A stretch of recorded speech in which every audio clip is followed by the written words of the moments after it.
বন্ধুরা, সুনীল নারায়ণ যে আইপিএল এর লেজেন্ড, এতে কোনো সন্দেহ নেই। ভাই আজকের কি বোলিংটা না করলো সুনীল নারায়ণ। আমি বলবো সুনীল নারায়ণের তারা এই ম্যাচটা জিতেছে জিটির সাথে। সেখানে প্রত্যেকটা বলার 14-15 ইকোনমি বল করছে, সেখানে সুনীল নারায়ণ 7 ইকোনমি বল করেছে, মেন উইকেটটা নিয়ে গিয়েছে। যেমন শুভমান গিল থাকলে এই ইনিংসটা ইজি বের করে দিত, লাস্ট ওভারে উইকেটটা নিয়ে গিয়েছে শুভমান গিলে। ভাই উনি যে সত্যি একটা আইপিএল এর লেজেন্ড, কোনো সন্দেহ নেই এতে। ইডেন গার্ডেন্সে কেকেআর আর জিটির ম্যাচ হলো, আবার একটি জয় করে নিল কেকেআর। তো পরের ম্যাচটা মুম্বাইয়ের সাথে আছে। এই ভিডিওতে আমরা কথা বলবো মুম্বাইয়ের সাথে যে ম্যাচটা আছে ইডেন গার্ডেন্সে, ওই ম্যাচে প্লেইং 11 এই ভিডিওতে দেখবো। তো ভিডিওটা শেষ অব্দি দেখতে থাকো। জিটির সাথে যে ম্যাচটা হয়েছে ওই ম্যাচটা নিয়েও কথা বলবো। তো ভিডিওটা শেষ অব্দি দেখতে থাকো, খুবই ইন্টারেস্টিং ভিডিও হতে চলেছে। চলো ভিডিওটা শুরু করা যাক। আজকের ক্রিকেটটা কেকেআর অসাধারণ ক্রিকেট খেলেছে। এরকম যদি প্রথমবার দিয়ে খেলে আসতো তাহলে কেকেআর এর আজ এই দশা হতো না, আমার তো মনে হচ্ছে।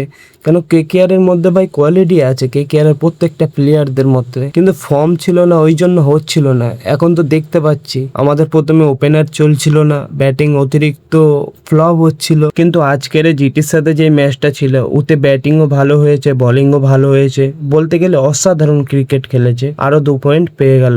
কেকেআর এর এখন 12 ম্যাচে 11 পয়েন্ট হয়ে গেল। প্লে অফসের আশা আরো আমাদেরকে দিচ্ছে কলকাতা। অন্য টিমের উপরে ভরসা করে থাকতে হবে ভাই। কেকেআর যদি আর 2টো ম্যাচ ঝেলামুখ করে জিততে পারে তো আমি বলছি কেকেআর প্লে অফসে যাচ্ছে।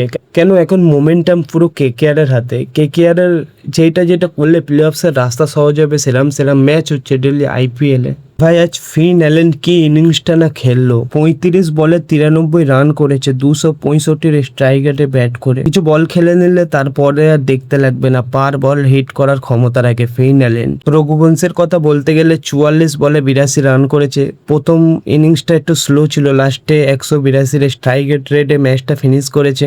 একটু স্লো ছিল, আরো বেটার করা যেত। ব্যাপার নেই ভাই, জিতে গিয়েছি, আবার হবে পরের ম্যাচ দিয়ে শুধরে নেবে তোমরা। গ্রিন 28 বলে 52 রান করেছে, খুবই দুর্দান্ত একটা ইনিংস খেললো। কিন্তু ভাই অজিঙ্ক্য রাহানে, এই মানুষটা যদি প্রথম দিয়ে একটা ভালো শুরু করতো, ভাই 14 বলে 14 রান, বুঝতে পারছো ভাই এটা টেস্ট ম্যাচ হচ্ছে না, এখন আইপিএল চেঞ্জ হয়ে গেছে।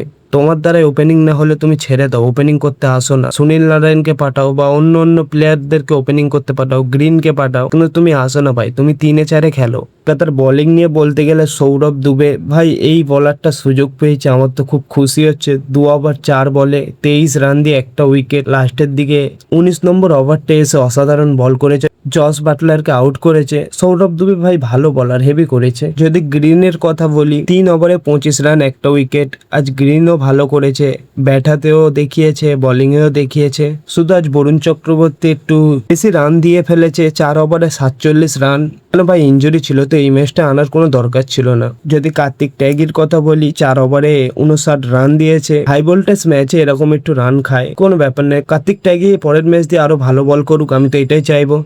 সুনীল নারায়ণ কি করলো, 7 ইকোনমিতে বল করলো ভাই, মেন উইকেটটা নিল শুভমান গিলের উইকেট।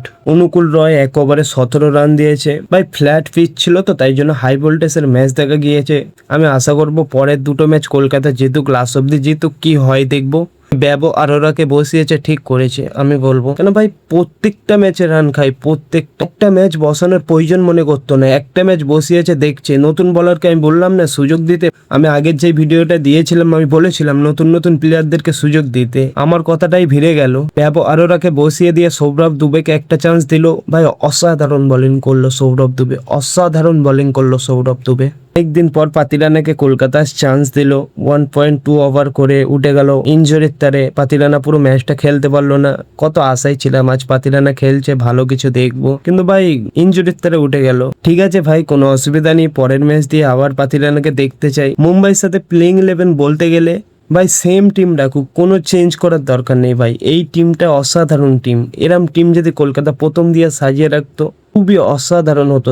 শুধু অজিঙ্ক্য রাহানেকে একটু ইনিংসটা রানিং করতে হবে, কেন অতিরিক্ত স্লো খেলছে অজিঙ্ক্য রাহানে। ওপেনিং করতে আসবে অজিঙ্ক্য রাহানে, ফিন অ্যালেন, 3-এ আসবে অঙ্কিশ রঘুবংশী, 4-এ ক্যামেরন গ্রিন, 5-এ রিঙ্কু সিং, 6-এ অনুকূল রয়, 7-এ সুনীল নারায়ণ, 8-এ সৌরভ দুবে, 9-এ কার্তিক ট্যাগি, 10-এ Varun Chakravarthy, sorry guys mistake হয়ে গিয়েছে, 8-এ মানিশ পান্ডে, 11-এ সৌরভ দুবে, এরকম ভাই সেম প্লেইং লেভেল নিয়ে আমি চাই মুম্বাইয়ের সাথে যেতে। ইডেন গার্ডেন্সেই তো খেলা আছে, এই সেম টিম নিয়ে যাক কলকাতা, সুযোগ তো হচ্ছে, দেখা যাক কি হয়। এরকম যদি কলকাতাও পরের দুটো ম্যাচ খেলতে পারে একজোট হয়ে, বোলিংও এফেক্ট লাগাবে, ব্যাটিংও ভালো করবে, শুধু আজিঙ্ক্য রাহানে একটু রানিং খেলুক, আমি এটাই চাই, তাহলে পরের দুটো ম্যাচ ইজি জিতে যাবো। আমার তো এটাই মনে হচ্ছে।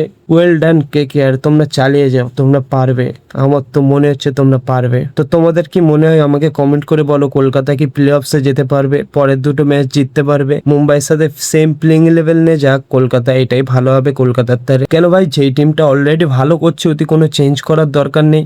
যদি ব্যাটিং এর দরকার পড়ে তো ইম্প্যাক্ট প্লেয়ার রবম্যান পাউলকে খেলাবে, যদি ব্যাটিং ভালো হয় বোলিং এর দরকার পড়ে তাহলে ফের মাতিসা পাতিরানাকে নিয়ে আসো। তোমাদের কি মনে হয় আমাকে কমেন্ট করে জানাও, কলকাতা দুটো ম্যাচ জিতে প্লে অফসে যেতে পারবে কি? ভিডিওটা কেমন লাগলো আমাকে কমেন্ট করে জানাও, ভিডিওটা বেশি বেশি করে লাইক করে দাও, আমাদের চ্যানেলে প্রথমবার আসলে আমাদের চ্যানেলটা সাবস্ক্রাইব করে দাও। দেখা হচ্ছে পরের ভিডিওতে।